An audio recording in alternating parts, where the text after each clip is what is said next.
I had always been an adventurer at heart, someone who sought out the most dangerous and forbidden paths. But nothing could have prepared me for the eerie whispers that surrounded the forbidden cave. It was a place spoken of only in hushed tones, a place where the most experienced hikers disappeared without a trace. It all started when a group of us, close friends and seasoned hikers, decided to take on the infamous cave. We had heard the stories, of course. Locals spoke of it with fear, claiming that anyone who ventured too deep never came back. They warned us about the strange occurrences near the cave's entrance.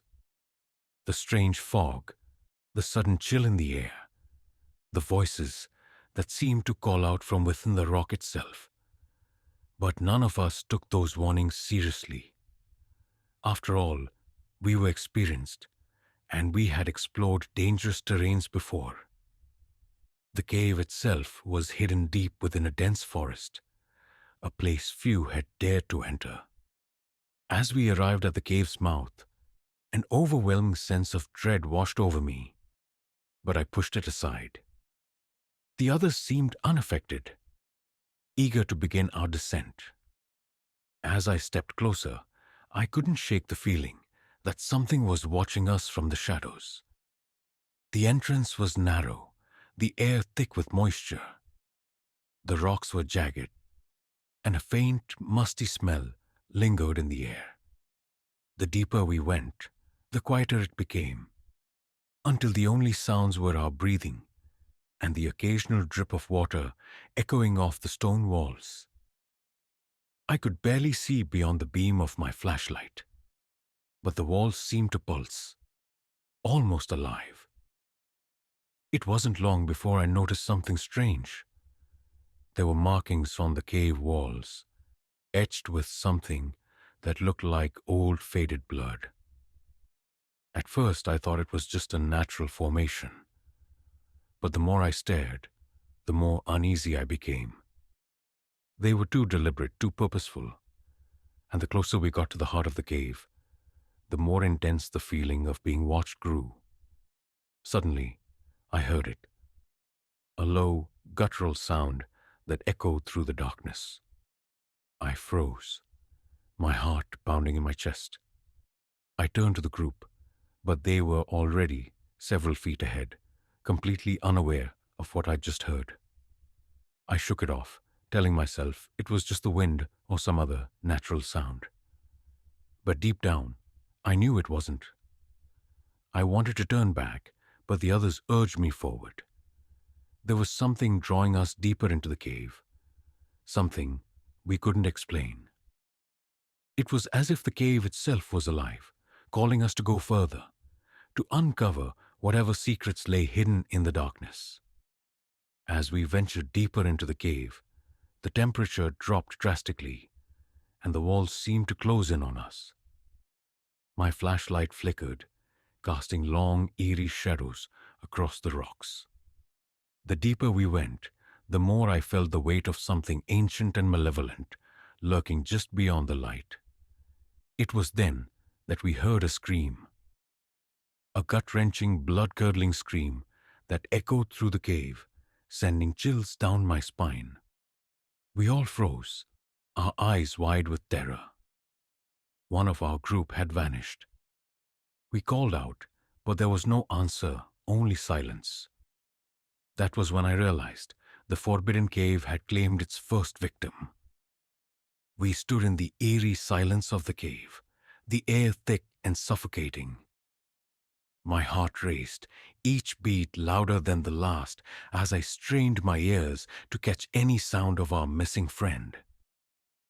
Her scream still echoed in my mind, a haunting reminder of how quickly things could unravel in a place like this.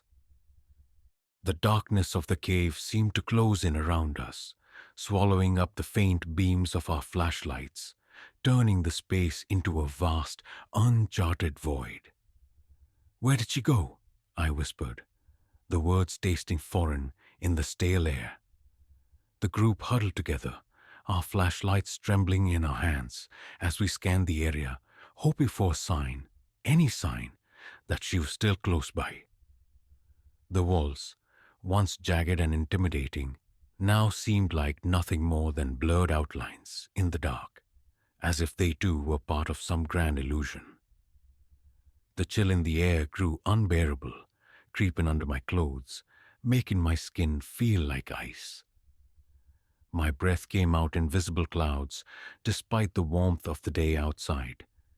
It was as if the cave itself had a way of distorting time and space, pulling us into a reality of its own.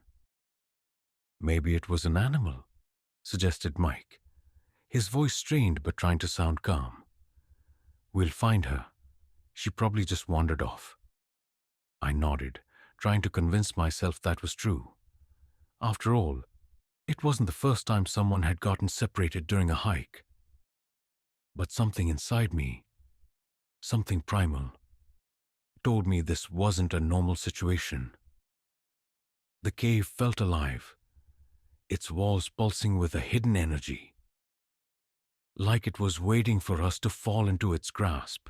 We pressed on, despite the uneasy feeling creeping up my spine. Each step seemed to carry us further into the belly of the cave, and the deeper we went, the more the air seemed to shift. The temperature dropped so suddenly that it felt like stepping into another world, one far colder and darker than the one we knew. The cave had no mercy for the unprepared. No light penetrated the oppressive blackness that surrounded us, except for the dim glow of our flashlights that barely lit up the path ahead. I could hear the muffled sound of footsteps, but it wasn't just our own. It was as if the cave had its own footsteps, echoing through the stone, growing louder as we moved forward. My thoughts raced, and I found myself clutching my flashlight like it was the only thing keeping me grounded in reality. We rounded a bend in the tunnel, the walls narrowing until we had to squeeze past jagged rocks that seemed to jut out like claws, waiting to tear at our skin. The sound of dripping water grew louder, and the air seemed thicker, harder to breathe. The atmosphere felt suffocating, and the silence was deafening. Suddenly, I caught sight of something that made my stomach turn. In the dim light, etched into the walls, were more markings, grotesque symbols that seemed to pulse with an unnatural energy. They were painted in a dark red substance that looked like blood, but something about the way they glistened in the light made me question whether it was truly blood at all. The symbols seemed to shift before my eyes, as if they were alive, changing with every blink. "Do you see that?" I whispered, my voice barely audible. The others gathered closer, their faces pale as they looked at the markings on the wall. "Those look old," Sarah said, her voice trembling, "like ancient symbols. What do you think they mean?" "I don't know," I said, my throat dry. "But I don't think we should be here." Mike stepped closer, shining his light over the markings. "These could be some kind of warning," he said, a chill in his voice. "Maybe the stories about this place are true. Maybe it's cursed."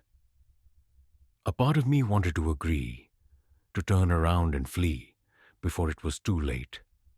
But the fear of what might be lurking behind us was just as terrifying as the unknown ahead. We continued deeper and deeper, until the path seemed to open up into a wide, cavernous space. The sound of dripping water was louder here, but now it wasn't just water that I could hear. There was a low, distant hum, almost like a voice, calling to us from the heart of the cave. It was subtle at first, barely audible over the rush of adrenaline in my veins, but as we ventured deeper, the hum grew stronger. It was an unnerving, almost melodic sound, like a song being sung by a being far beyond human understanding. My mind raced with questions. Who or what could be making that noise? Was it a sign, a warning, or something more sinister? The others seemed to hear it too, their faces drawn with fear, but none of us spoke. We simply kept moving forward, our steps becoming heavier with each passing second. The air felt oppressive now, like the cave was trying to crush us, forcing us to bend to its will.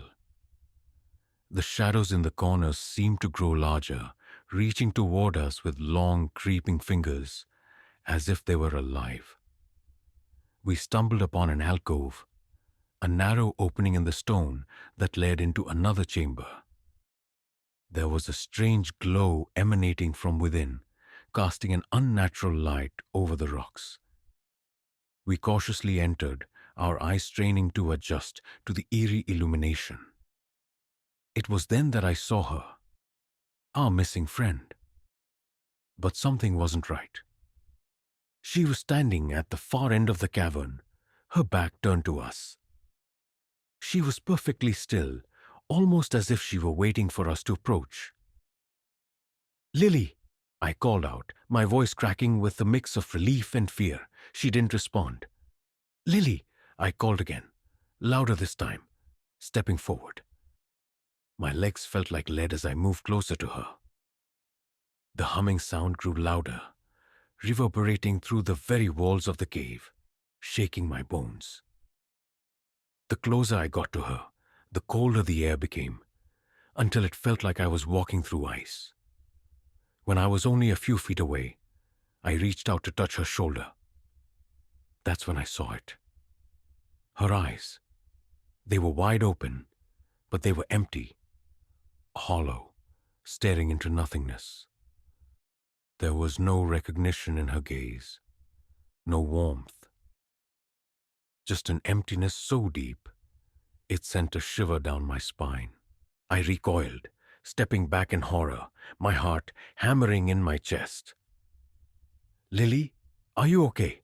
I asked, my voice barely above a whisper. Her head slowly turned, and when she spoke, her voice was no longer hers. It was deep, guttural, like the very earth itself was speaking. "You shouldn't have come here," she said, her voice echoing through the cavern, a warning that seemed to shake the very foundation of the cave itself. "This place is not for the living." The ground beneath us trembled, and the walls seemed to close in, as if the cave was alive, reacting to her words. I felt a cold hand clutch my heart, a pressure that threatened to crush me. The hum grew louder, now a maddening wail that filled every corner of the cavern. I tried to move, but my legs wouldn't respond. It was as though the cave had taken hold of me, and I was nothing more than a puppet in its grasp. I watched in terror as Lily's form began to shift, her body distorting in unnatural ways, as if she were being pulled into the very stone of the cave itself. "Run!" Mike screamed, his voice breaking through the chaos. "We need to get out of here now," but it was too late. The last thing I saw, before the darkness swallowed me, was the cave's entrance closing, sealing us inside. The last thing I heard was Lily's voice, echoing through the walls. "You are now part of this place, like the rest of us." I woke up to darkness, a heavy, suffocating darkness that seemed to press against my chest, filling my lungs with an icy cold that left me gasping. My heart was pounding in my ears, a frantic rhythm that only worsened when I realized I was no longer in the cave. My mind raced to piece together what had happened, but it felt like my memories had been erased, scattered to the winds like broken fragments of a nightmare. I tried to move, but my body felt stiff, as though I had been lying in the same position for hours, or maybe even days. I blinked, attempting to clear my blurred vision, but the darkness remained unchanged, as if it had seeped into my very soul. My breath was shallow, ragged, as I struggled to recall what had happened before I'd lost consciousness. The last thing I remembered was Lily's hollow, lifeless eyes staring at me from across the cavern. Her voice had echoed through the cave, a warning, a curse. Whatever it had shattered the air like glass. I had been frozen in place, my legs like stone, unable to move, unable to breathe. And then, nothing. Silence. Darkness. I gasped, forcing my limbs to move, pushing myself into a sitting position, my hands trembling as they brushed against the cold ground. The stone beneath me was rough and uneven, like the floor of the cave, but there was no echo of dripping water, no hum of the unseen force that had filled the air. It was dead silent, the kind of silence that made your ears ring and your mind scream in panic. "Mike?" I whispered hoarsely, but the sound of my own voice startled me. It felt too loud, too real in this unnatural stillness. No answer. My stomach churned, and a deep sense of dread began to crawl up my spine. Where was everyone? Where was Lily? I staggered to my feet, my vision still hazy, my legs unsteady beneath me. The only sound I could hear was the pounding of my own heartbeat as I took my first cautious step into the void. I felt like I was walking into a nightmare, a place where time no longer existed, where the boundaries between reality and terror were forever blurred. I stumbled forward, my flashlight still clutched tightly in my hand, though it seemed dim and weak in the face of the crushing darkness. My pulse quickened, each step echoing in the silence, every movement like a tiny rebellion against the emptiness that surrounded me. My mind was clouded with confusion, but one thought burned through the fog of fear. I had to find them. I had to find Mike, Sarah, and Lily. But where were they? Had they vanished like Lily? The thought twisted my insides, turning my stomach to stone. I couldn't accept it. I refused to accept it, but the eerie silence, the feeling that something terrible, was waiting for me, gnawed at my resolve. I had no idea where I was, no idea how to escape this place. But the pull of something unseen urged me forward. The walls around me seemed to shift, the shadows in the corners warping and changing with every step I took.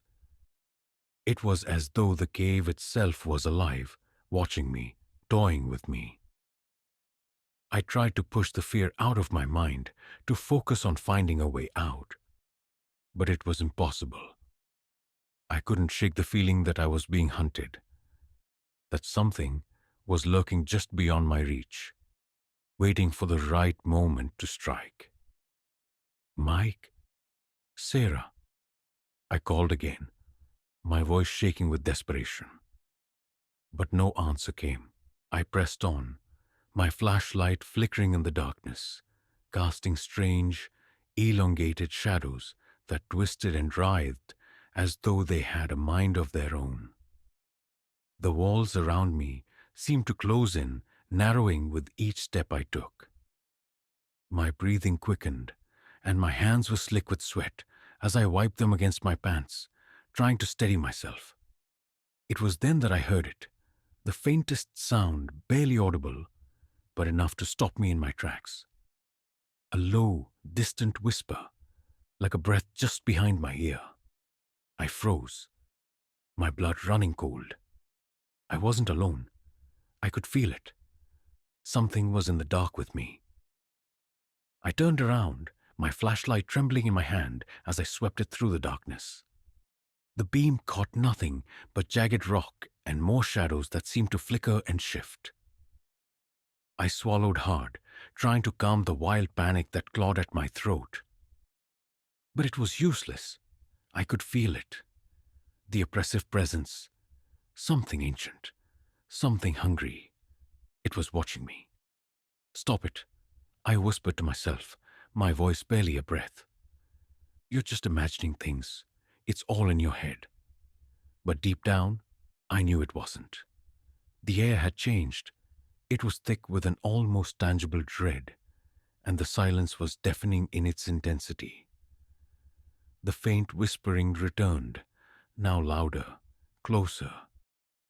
It was as if the very stone walls were whispering to me, their voices indistinguishable from the darkness that surrounded me.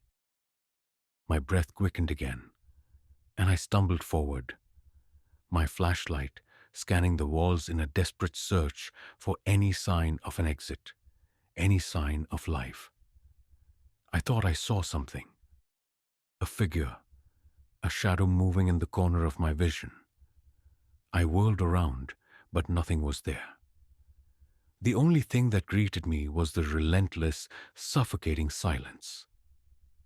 I staggered backward, my heart racing in my chest, as the pressure in the cave seemed to grow heavier, more suffocating with every passing second. I could hear my pulse in my ears, pounding in time with the frantic beat of my heart, drowning out everything else. It was then that I noticed something strange.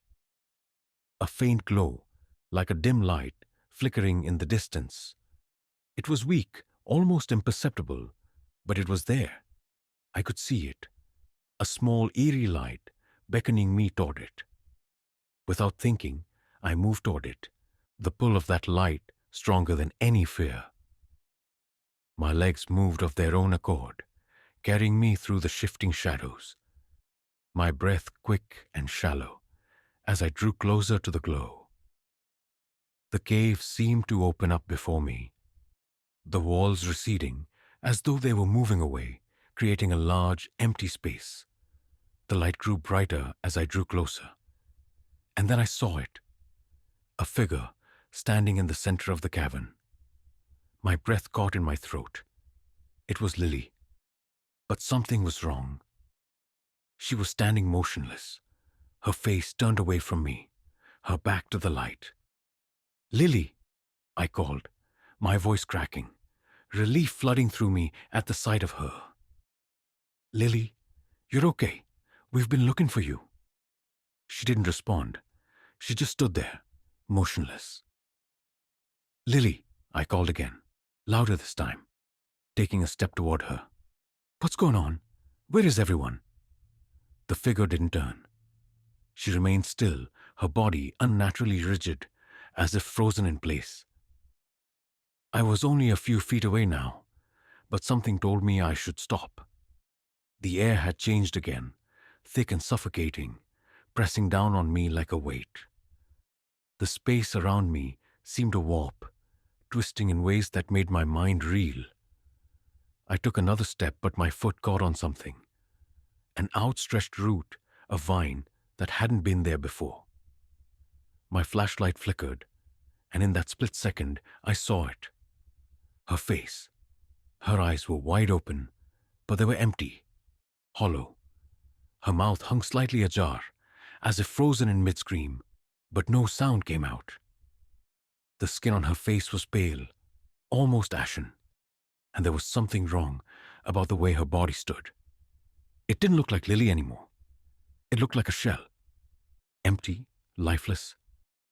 I froze. And then I heard it again. That whisper. This time unmistakable. It wasn't from Lily. It came from all around me. "You shouldn't have come," it said. A voice so deep and unnatural, it felt like it was coming from the very walls of the cave. "You're all mine now." My pulse spiked, and I turned to run, but the darkness was closing in too fast. The walls seemed to shrink, the air thickening as I stumbled backward, desperately trying to find the way out. But there was no escape. The cave had claimed me, just like it had claimed Lily. And now, there was no turning back. I ran. My feet hit the ground with frantic force, my breath ragged, desperate. The sound of my pounding heart threatened to drown out everything else. The echoing whispers, the flickering shadows that seemed to follow me no matter how fast I ran.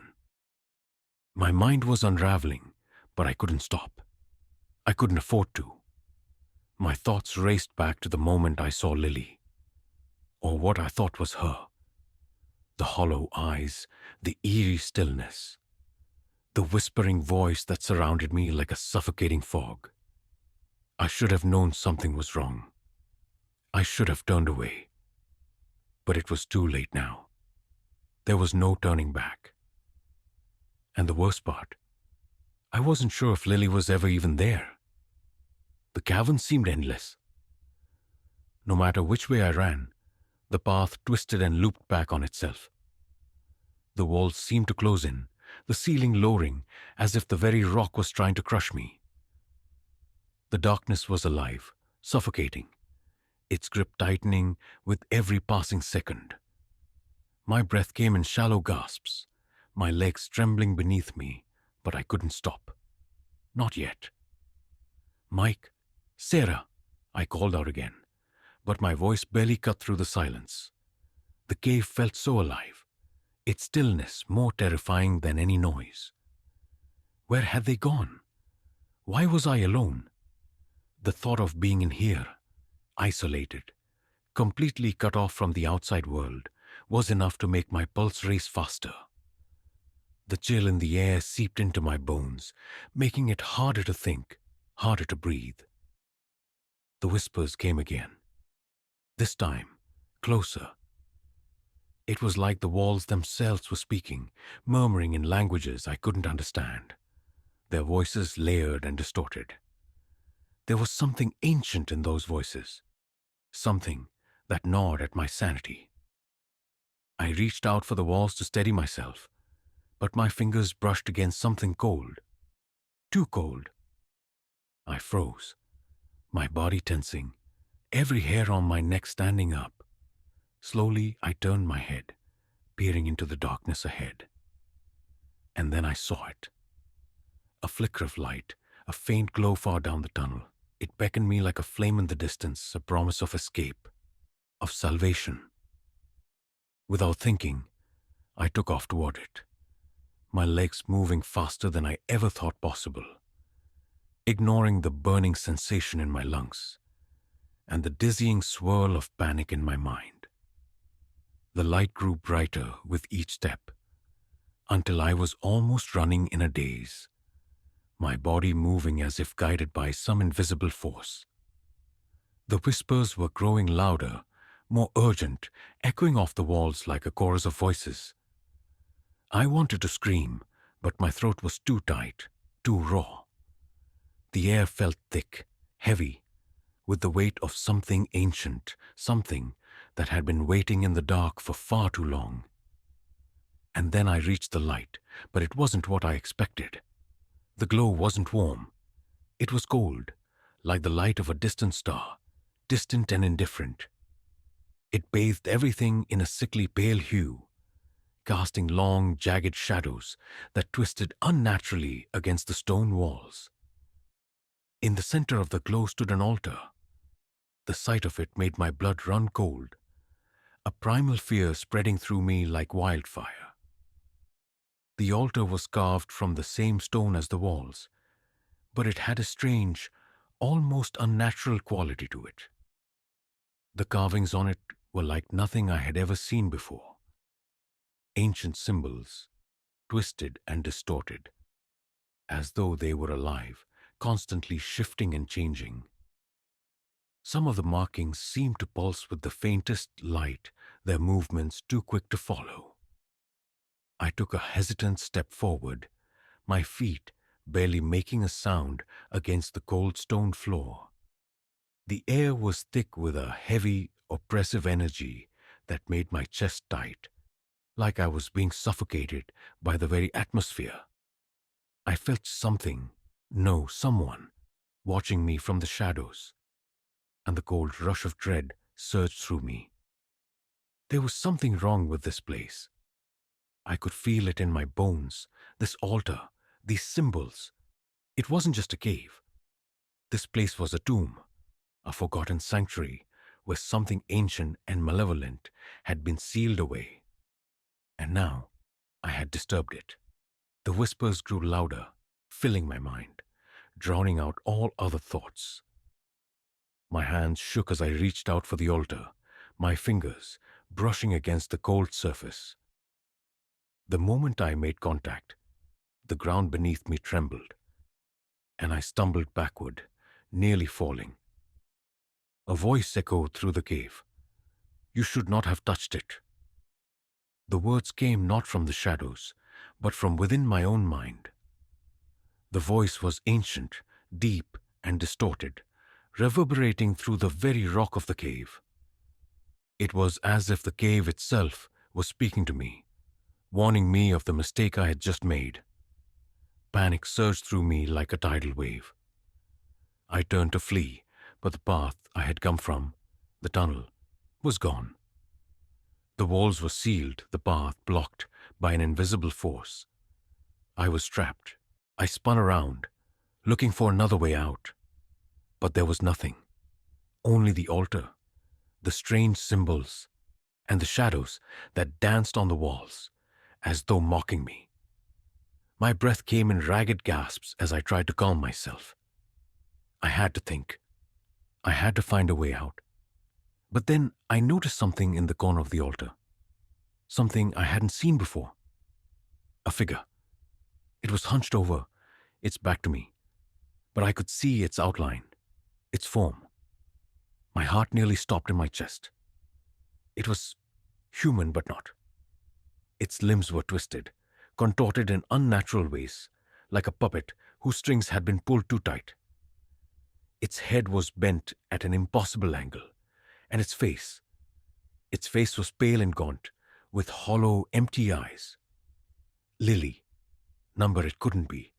I hadn't seen her in days, and this wasn't her. This was something else, something twisted and wrong, a mockery of her face. And then it spoke. "You shouldn't have come. You shouldn't have touched the altar," it whispered, its voice low and rasping, filled with venom. I backed away slowly, my mind reeling. It wasn't Lily. It wasn't her. But the resemblance, the twisted, sickening resemblance, was enough to make my skin crawl. The creature's head snapped around, its eyes locking with mine, and I froze. There was no escape now. Its eyes were empty, black voids that seemed to draw everything into them.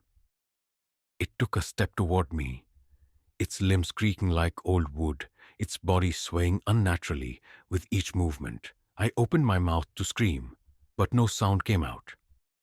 "You are all mine now," it crooned, its voice an echo of something far older, far darker. "And soon, you will become one with this place, just like the others." I turned to run, but the ground beneath me shifted, the stone walls collapsing inward, trapping me in the same suffocating space. The air became thicker, heavier, pressing against me from all sides, as if the cave itself was closing in on me. I could feel the presence of something ancient and powerful, something that had been trapped here for centuries, feeding off the fear of anyone who dared to enter. And now it had me. There was no escape, no hope, only darkness. And then the whispers came again, louder this time, angrier. "You should never have come," they hissed. "Now you will pay." The last thing I saw before the darkness consumed me was the twisted face of the creature, its empty eyes staring into mine, promising a fate worse than death. And then, nothing. Just darkness. I woke up in the same place, but everything felt wrong. My eyes flickered open, and for a moment, I thought I was still in the cave, drenched in cold sweat, the air thick and suffocating. But as my senses slowly returned, I realized that I was no longer surrounded by the oppressive darkness of the cave. The familiar scent of earth, decay, and stone was gone. The cold stone floor beneath me had turned to soft, familiar soil. I tried to move, but my body felt heavy, as though something was holding me in place. My limbs ached, and my head throbbed with a pounding pulse of fear. The memories of what had happened were still fresh in my mind. The images of Lily, or what was pretending to be her hollow eyes, the twisted figure in the darkness. But now, it felt like a distant nightmare, an echo that was slowly slipping away from my grasp. I looked around, trying to make sense of my surroundings. The forest was quiet, too quiet. The trees were tall and imposing, their branches bending slightly, as if they were watching me. A cold breeze stirred the leaves, but it did nothing to ease the panic creeping into my chest. The air still carried that unnatural chill, the one that I couldn't shake off since the moment I stepped into the cave. My breath came in shallow bursts, my heart racing. I tried to sit up, but my body was sluggish.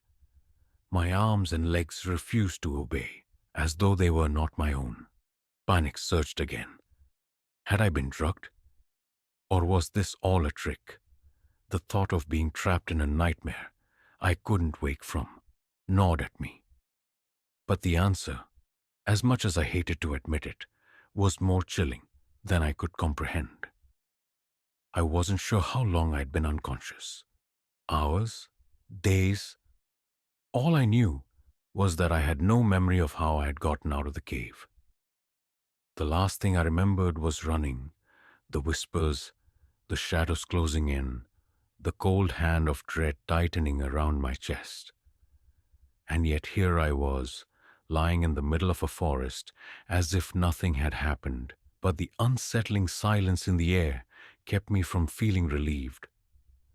Something was wrong, something that I couldn't explain, no matter how hard I tried to rationalize it. As I pushed myself up, I noticed something else. There, in the distance, was the faintest outline of a figure standing among the trees. It was far enough that I couldn't make out the details, but it didn't take much to know that this was no ordinary person. It was as if they were waiting for me, as if they had been watching me the entire time. I didn't hesitate. I didn't want to. My instincts screamed at me to run, to flee from whatever that figure was. But a part of me, deep inside, told me that I needed to face it. I needed answers. I had no other choice. I stumbled to my feet, forcing my legs to move, despite the overwhelming fatigue that threatened to drag me back to the ground. The figure remained still, unmoving, watching me with an intensity that felt like it was digging into my soul. The closer I got, the clearer it became. The figure wasn't just standing, it was almost floating. It didn't make a sound, and its movements were unnervingly smooth, as though it was an entity that didn't belong to this world. A chill ran down my spine, and I tried to speak, but my throat was dry, cracked. Finally, the figure spoke, and the voice was so familiar that it made my heart stop. "Lily?" I whispered, barely able to believe the words that left my mouth. The figure didn't answer. It only tilted its head slightly, as if considering my question. The air around me grew colder, and the silence thickened, pressing against my chest, making it harder to breathe. My legs began to tremble, my whole body vibrating with the unsettling sensation of being in the presence of something otherworldly. "You shouldn't have come," the figure finally said, its voice low and ethereal, as if it was echoing from the depths of a forgotten cave. A sense of dread washed over me, and I instinctively took a step back. I don't understand," I stammered, trying to find my voice, trying to make sense of what was happening. "Who are you?" The figure took a step forward, and I froze. The air around us seemed to distort, the shadows bending unnaturally as the figure's presence filled the space. Its face was obscured by a dark hood, its features hidden in the depths of its cloak. I could feel its gaze, though, cold, unyielding, like the eyes of something that had seen centuries pass and cared for none of them. "You've crossed into a place that is not meant for humans," it said, its words deliberate, weighed with ancient sorrow. "The cave, the darkness, it holds the souls of those who dare disturb its peace. And now, you are one of them." The words hit me like a blow to the chest. "No," I gasped, my voice trembling. "No, I'm not like them." I escaped. The figure gave a slow, almost imperceptible shake of its head. "You may have escaped the cave, but the cave never releases anyone completely. You're already marked." The last thing I remembered before everything went black again was the figure's cold, hollow eyes staring at me as if it already knew my fate. And then darkness. I woke up again. But this time, the forest was gone. The eerie silence, the cold atmosphere, it all disappeared. I was back in the real world, my body still aching from the trauma of everything I had seen. But something had changed. The world outside felt wrong. It didn't look the same, as if the very fabric of reality had shifted just a little. The trees, the sky, the ground, it was all different. But what terrified me the most wasn't the world around me. It was the whisper that echoed in my mind, a voice that I couldn't escape, no matter how hard I tried to block it out. "You are marked. There is no escaping what you have disturbed." I looked around, unsure of where I was or how I got there. But I knew one thing for certain. I was never going to be free.